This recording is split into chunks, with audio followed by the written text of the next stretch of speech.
అందరికీ నమస్కారం. Welcome to it's you TV. ప్రస్తుతం మనతో పాటు ఉన్నారు ప్రముఖ ఆధ్యాత్మికవేత్త, జ్యోతిష్య వాచస్పతి బ్రహ్మశ్రీ పోతుకుచ్చి చంద్రమౌళి శాస్త్రి గారు. గురుగారితో మాట్లాడి మనకున్న సందేహాలన్నింటినీ కూడా నివృత్తి చేసుకునే ప్రయత్నం చేద్దాం. అంతకంటే ముందు ఇటువంటి ఆధ్యాత్మికపరమైన వీడియోస్ కోసం ఇప్పుడే మన ఛానల్ని సబ్స్క్రైబ్ చేసుకోండి. నమస్కారం గురుగారు. ఓం గం గణపతయే నమః. గురుగారు, కుంభరాశి వారికి ఏ విధంగా ఉండబోతుంది శని వక్రించడం వల్ల? అమ్మా, శని భగవానుడు అంటే కుంభరాశికి అధిపతి. కుంభరాశి వారికి ఆల్రెడీ ఏలినాడు శని ప్రభావం జరుగుతోందని అందరికీ తెలిసిన విషయమే, విదితమే.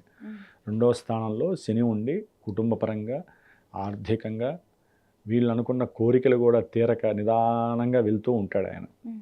ఏదో ఆయన పని ఆయన చేసుకుంటున్నాడు కదా, ఇవాళ కాకపోతే రేపైనా అవుతుందని చెప్పి ఆలోచించుకుంటున్న వాళ్ళకి మధ్యలో ఈ యొక్క వక్రగతి అంటే సూర్యుడికి సమ్ డిస్టెన్స్లో ఉన్నప్పుడు వీళ్ళ యొక్క శక్తి తగ్గుతుందమ్మా. అంటే తిరిగే శక్తి ఆల్రెడీ నిదానంగా తిరుగుతాడు, ఇంకొంచెం నిదానం అయిపోతుంది. నిదానంగా అయినప్పుడు ఏంటంటే ఈయన యొక్క దృష్టి పడాల్సిన దాని మీద స్థానం మీద కాకుండా కొంచెం డిగ్రీస్ వైజ్ చూస్తే నక్షత్రాలు లెక్క ప్రకారం ఆయన స్థానం మారట్ల. ఒక్కోసారి అంటే స్థానం మారి వెనక్కి వచ్చేస్తారు కొన్ని గ్రహాలు. ఈయన నిదానం కదా, అదే రాశిలో ఉండి రేవతి నక్షత్రంలో 3వ పాదంలో ఉండి ఆయన చివరికి డిసెంబర్ 11కి ఉత్తరాభాద్ర నక్షత్రం 2లోకి వచ్చి మళ్ళీ ముందుకు వెళ్తాడు అన్నమాట. అంటే నక్షత్రాల పరంగా మాత్రమే ఎక్కువ ఈయన కమాండ్ చేస్తాడు. ఇప్పుడు ఈయన బుధ నక్షత్రంలో అక్టోబర్ 9 వరకు ఉంటాడు. జూలై 27న వక్రం ప్రారంభమై దాదాపుగా డిసెంబర్ 11 వరకు వక్రస్థానంలో ఉండి 11 నుంచి మళ్ళీ రుజుమార్గంలో ఉంటాడు. మళ్ళీ అప్పుడు ఆయన చేయాల్సిన ధర్మం ఆయన చేసుకుంటూ వస్తాడు. ఇప్పుడు ఏంటంటే వీళ్ళకి కొంచెం ప్లస్ ఉంటుంది, మైనస్ ఉంటుంది. ఎట్లా? కుంభరాశికి 12వ స్థానాధిపతి అయి ఎవరైతే పెట్టుబడులు పెట్టి వస్తాయా రాదా అనుకున్న వాళ్ళకి అకస్మాత్తుగా కొంతమందికి పెట్టిన పెట్టుబడుల్లో చక్కటి లాభము, ఆ లాభాన్ని చక్కగా ఇంట్లో సంతానానికి విద్యపరంగానో సంతానానికి వివాహం చేయటము, లేకపోతే వీరికి ఏదైనా ఆపరేషన్స్ చేసుకున్న వాళ్ళకి ఆపరేషన్స్ తగ్గటము, అంటే ఆ ధనాన్ని కాస్త అలా ఖర్చు పెట్టి సరైన సమయంలో చక్కగా ఆనందకరమైనటువంటి జీవితాన్ని అనుభవించడంలో ఇప్పుడు బాగున్నారు. మరి వక్రించడం ద్వారా ఏమవుతుందంటే ఇవన్నీ కొంచెం తగ్గుతూ ఉంటాయి. సంతానంతో విరోధాలు, వీరి యొక్క ఆరోగ్యరీత్యా కొంచెం ఇబ్బందులు పడటము, సరైన సమయంలో ధనము పెట్టిన పెట్టుబడులు రాకపోవటము, ఆకస్మికంగా వీరికి కుటుంబంలో భార్యాభర్తల మధ్య చేదు అనుభవాలు కలగటం. ఇప్పటి వరకు నిలబెట్టుకున్న గొడవలు అవుతూనే ఉంటాయి కుటుంబంలో. అయినా కూడా ఇప్పుడేమవుతాయంటే అవి కొంచెం భార్యాభర్తల మధ్య ఇబ్బందులు ఎక్కువ స్థాయిలో వెళ్తాయి. ఎట్లా? ఒకరి ఆలోచనలు ఒకరికి కలవకపోవటం. ఈయన అంటే ఇద్దరు భార్యాభర్తలు ఒక ఇంట్లో ఉన్నప్పుడు సంతానరీత్యా సమస్యలు అనుభవిస్తారు. నా కోరిక ఇది అంటే నా కోరిక ఇది, అది తిండి విషయంలో కావచ్చు, ఏ విషయం వస్తువు విషయంలో కొనే విషయంలో కావచ్చు, లేదా వీరు ఏదైనా పని చేస్తున్నా ఆ విషయంలో కావచ్చు. ఇద్దరి మధ్య సరైనటువంటి మానసికంగా కలవు ఆలోచనలు. దాని ద్వారా ఏమవుతుందంటే వీళ్ళకి ఏమవుతుందంటే నా జీవితం అంతా ఇంతే, నా కోరికలు ఏవి నెరవేరవు, నా బతికే ఇంత, ఇట్లా రకరకాల ఆలోచనలు ఫ్రస్ట్రేషన్ స్థాయికి వెళ్ళిపోతారు. ఈ శని వక్రించడం ద్వారా ఆ యొక్క కోరికలు కూడా దిగుతూ ఉంటాయి. అంటే వైరాగ్యం కాదు, వైరాగ్యాన్ని మించి దరిద్ర బతుకు ఇది. వైరాగ్యం వస్తే కాస్త పుణ్యమన్నా వస్తుంది, ఆలోచనల ద్వారా 10 మందికి న్యాయం చేయాలనుకుంటారు. దాన్ని మించి కిందకి రావడం ద్వారా ఏమవుతుంది, వీళ్ళలో క్రూరత్వమైనటువంటి పరిస్థితులు బీనవుతాయి. కోరికలు తీరకపోతే ఈయన 12వ స్థానానికి కూడా అధిపతి కదమ్మా. రకరకాల ఆలోచనలు కూడా కోరికల రూపంలో తీరకపోవడం ద్వారా వీళ్ళల్లో భార్య అయితే భర్త మీద, భర్త అయితే భర్త మీద చర్యలు వేరే రకంగా ఉంటాయి. చూస్తున్నాగా ప్రపంచంలో ఇప్పుడు ఆడవాళ్ళు రకరకాలుగా మారిపోవటం, అలాంటి స్థాయికి కూడా వీళ్ళ ఆలోచనలు మారుతూ ఉంటాయి. ఇక్కడే వీళ్ళు కండిషన్గా ఉండాలి. ఒక భార్య భర్త ఎప్పుడూ కూడా చక్కగా ఒకరి ఆలోచనలు ఒకరు పంచుకోవాలి, ఒకరి కోరిక ఏంటో ఆ కోరికను నెరవేర్చుకోవాలి. ముఖ్యంగా నాకు ఇది ఇష్టము అంటే ఇష్టం లేదు అనకూడదమ్మా. భార్య అయినా భర్త అయినా ఆ ఇష్టాన్ని, మగవాడైతే కనుక కంపల్సరీ కష్టపడైనా సరే భార్య యొక్క కోరికను తీర్చడానికే కష్టపడుతూ ఉంటాడు. కానీ సమస్యలు ఎక్కడ వస్తున్నాయంటే అమ్మా, మగవాడి యొక్క యుగోని హట్ చేయటము, ఆడవాళ్ళు ఆలోచనలు ఎలా మారిపోయినాయంటే వేలెత్తి చూపించే పరిస్థితులు ఎక్కువైపోయినాయి. నువ్విది పెళ్లి చేసుకోకముందే ఈ మాట మాట్లాడుంటే పెళ్లి చేసుకోకుండా హ్యాపీగా ఉండొచ్చుగా. పెళ్లి చేసుకున్న తర్వాత భార్య భర్తని చాలా అనురాగంగా, ఆప్యాయంగా, ఆత్మీయంగా చూసుకుంటూ ఉండాలి. చూసుకోలేరు. ఎందుకని? జాతకం ఒకటి ఏడ్చిందిగా.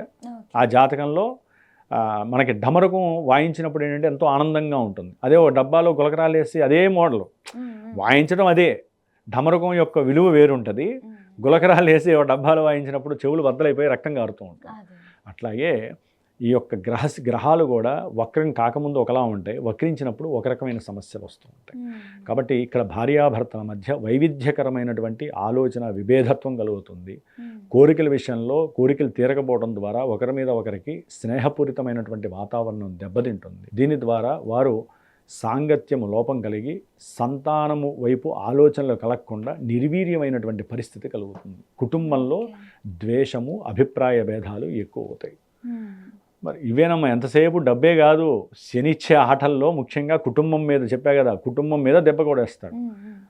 అట్లాగే ఈయన ఈ శని భగవంతుడి యొక్క దృష్టి 7 మీద పడుతూ ఉంటుంది. కాబట్టి కొంచెము ఎవరైతే వివాహపరమైనటువంటి ఆలోచనలతో వివాహం చేసుకోవాలి అని ముందుకు వెళ్తున్నారో ఆ విషయాలలో వీరికి కాస్త కోరిక తీరకపోవచ్చు. వివాహాలు రద్దవటం, వివాహ విషయాలలో వీరు ఆర్థికంగా ఇటువాళ్ళు పెట్టలేకపోవటం, వాళ్ళు ఎగ్రీ కాకపోవటం, లేకపోతే వీళ్ళ ఆలోచనలు నచ్చకపోవటం, వారి యొక్క శాలరీస్ నచ్చకపోవటం, ఇట్లా రకరకాల విషయాలలో వెనక్కి తగ్గిపోయి వివాహాలు అనేవి కొంచెం స్తబ్దతగా ఉండటానికి అవకాశం ఉంటాయి. వ్యాపార భాగస్వామ్యాలు, ఒకరిని ఒకరు అవమానించుకోవటం, అనుమానించుకోవటం. నేను ఇంత పెట్టుబడి పెట్టా, నువ్వు తక్కువ పెట్టావు, నువ్వు ఉండటానికి వీళ్ళే, నీ మాట నేను ఎందుకు వినాలి, డిస్టర్బెన్సెస్ వచ్చేస్తాయి. అంటే వ్యాపార భాగస్వాముల మధ్య డబ్బు విషయంలో నేను నువ్వు అనే మాటతో ఎవరికి వాళ్ళు అవమానాలు, అనుమానాలుగా ఫీల్ అయిపోయి ఎడబాట్లు కరగటం, ఇట్లాంటివి ఎన్నో రకాలైనటువంటి విషయాలలో ఒకరికి ఒక రకం అమ్మ. అది సినిమా యాక్టరా, రాజకీయ నాయకుడా, లేదా వ్యాపారవేత్త, లేదా చిన్న వృత్తి ఉద్యోగాలు చేసేవాళ్ళే కాదు, ఎవరికైనా సరే ఈ సమస్యలు తప్పవు. అది అనుభవించే వాళ్ళు చెప్పుకోరు, కొంతమంది చెప్పుకుంటారు, కొంతమంది చెప్పుకోరు, అంతే. మరి ఆరోగ్య విషయంలో వీరు ఎక్కువగా హాస్పిటల్స్కి వెళ్ళాల్సిన పరిస్థితులు ఎదురవుతూ ఉంటాయి. మానసిక సంఘర్షణ. నేను ఎంతోమందికి సేవ చేశాను, నేను ఎంతోమందికి డబ్బులు ఇచ్చాను, వాళ్ళు ఇవ్వకపోయినా పర్వాలా, నాకంటూ ఒక గౌరవం ఇవ్వచ్చు కదా, నన్ను గుర్తించవచ్చు కదా అని వీళ్ళలో వీళ్ళు అనుకుంటూ డిప్రెషన్ స్థాయికి వెళ్ళే పరిస్థితులు ఉంటాయి. అంటే శని ఎప్పుడైతే ముందుకు వెళ్ళాల్సింది కొంచెం వెనక్కి వస్తాడో ఈయన అనుభవించే భావాలు ఈ విధంగా ఉంటాయి. వీళ్ళు ఎవరికైతే డబ్బులు ఇచ్చారో వాళ్ళు ఇవ్వకుండా వీళ్ళ మీద లేనిపోని అభాండాలు వేయటం, వీరి గురించి వేరే వారికి చెడు చేయటం, తీసుకున్న వాళ్ళు కూడా వీరి మీద రకరకాలుగా చెడు చేసే పరిస్థితులు ఎదురవుతూ ఉంటాయి. గురుగారు, విద్యార్థులకు ఎలా ఉంటుంది? అమ్మ, విద్యార్థులకి ఆరోగ్యరీత్యా కొంచెం తేడాలు వచ్చి సరైనటువంటి మాట. ఇప్పుడు ఈ అక్టోబర్ 9 వరకు శని భగవంతుడు వక్రించి ఈ బుధుడి యొక్క నక్షత్రంలో ఉండటం ద్వారా అకస్మాత్తుగా వీరి యొక్క లెవెల్స్, ఐక్యూ లెవెల్స్ తగ్గుతాయి. బుద్ధి మాంద్యము అంటారు. ఎందుకంటే బుధుడు విద్యకి కాస్త ఆజ్యం పోసేవాడు, మాటనిస్తాడు, జ్ఞానాన్ని, బుద్ధిని, తెలివితేటలు పెంచుతాడు. మరి ఇక్కడ శని వక్రించి ఆయన నక్షత్రంలో ఉన్నప్పుడు ఏమిస్తాడు? అవన్నీ తగ్గిస్తాడు. ఐక్యూ లెవెల్స్, తెలివితేటలు, చదువు ఎందు ఇంట్రెస్ట్ లేకపోవటం, వీరికి ఏదో ఒక అనారోగ్య లోపం వలన చదువులో ఆటంకాలు, స్కూల్స్కి కాలేజీకి వెళ్ళకపోవటం. అంటే ఇన్ని విషయాల మీద శని యొక్క ఎఫెక్ట్స్ ఎక్కువగా ఉండటానికి అవకాశాలు ఉంటాయి. ఇక వీరు చేసే ఉద్యోగంలో వీరి మీద అభాండాలు పడటము, వీరు చేయని తప్పకి వీరి ఉద్యోగాల్లోంచి తీసివేయటం, లేకపోతే ఉద్యోగాలు వస్తాయి అనుకున్నప్పుడు వాళ్ళకి లెటర్స్ వస్తే కానీ ఉద్యోగాల్లో స్టాండ్ బై అవటం, ఎప్పుడు వస్తుందో తెలియక మానసిక పరిస్థితులు నెగిటివ్గా ఆపాదిస్తాం. గురుగారు, వీళ్ళకి ఇన్ని ఇబ్బందులు ఉన్నాయని చెప్తున్నారు కదా, సమస్యలు ఎదురవ్వడం. కానీ మరి వీళ్ళు ఇంట్లోనే చక్కగా ఏదైనా దేవత ఆరాధన చేసుకోవడము, మంత్రం జపించడము, ఏవైనా పరిహారాలు ఉన్నాయా? వీళ్ళు ఆరోగ్యరీత్యా ఎక్కువగా పొద్దున్నే లేవాలమ్మా. ఆరోగ్యం బాగుండాలంటే వీళ్ళు పొద్దున్నే లేచి వీళ్ళే ఉచ్ఛ్వాస నిశ్వాసాలని కండిషన్గా పెట్టుకోవాలి. పెట్టుకొని ఆరోగ్య విషయంలో శ్రద్ధ వహించాలి. ప్రాణాయామం, యోగా ద్వారా వీరు కుండలిని శక్తిని యాక్టివేట్ చేసుకోవాలి. అంటే కుండలిని శక్తి అంటే మన లోపల ఉన్న అన్ని శక్తులు యాక్టివేట్ కావు, ముందు వీళ్ళు యాక్టివ్ చేసుకోవడమే కుండలిని అంటున్నాను నేను. ఆ స్థాయికి వెళ్తే అది వేరే రకంగా ఉంటుంది. ముఖ్యంగా ఆరోగ్యం మీద అశ్రద్ధ వీళ్ళు చేయకూడదు. ఎప్పుడూ కూడా ఆరోగ్యం మీదే శ్రద్ధ వహించాలి. ముఖ్యంగా వీరు ఎక్కువగా ప్రతి విషయాన్ని కూడా మనసు మీద, శరీరం మీద తెచ్చుకోవడం, కూలబడిపోవటం, అయ్యో నేను ఇట్లా ఇలా నెగిటివ్నెస్ని తీసేసే శక్తి వీళ్ళకి వీళ్ళే ఆపరేట్ చేసుకోవాలి.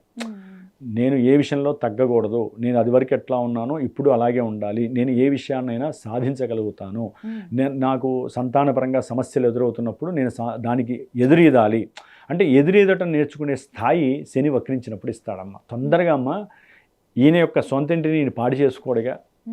ఇందాక ఏం చెప్పాను, కుంభరాశికి అధిపతి శని, సొంతింటిని ఎంత వక్రించినా పాడు చేసుకోడు, భావాలు దెబ్బతింటాయి. ఆయన ఉన్న స్థానం దెబ్బతింటుంది, ఆయన ఉన్నటువంటి నక్షత్రాన్ని బట్టి ఆలోచనలు దెబ్బతింటాయి. మళ్ళీ అక్టోబర్ 9 తర్వాత ఉద్యోగంలో వీరు మళ్ళీ ప్రమోషన్స్ కోసము తాపత్రయపడటము, దాని ద్వారా వీళ్ళకి కాస్త లాభము, పోయిన ఉద్యోగాలు తిరిగి రావటము ఇలాంటివి కలగటానికి అవకాశాలు ఉంటాయి.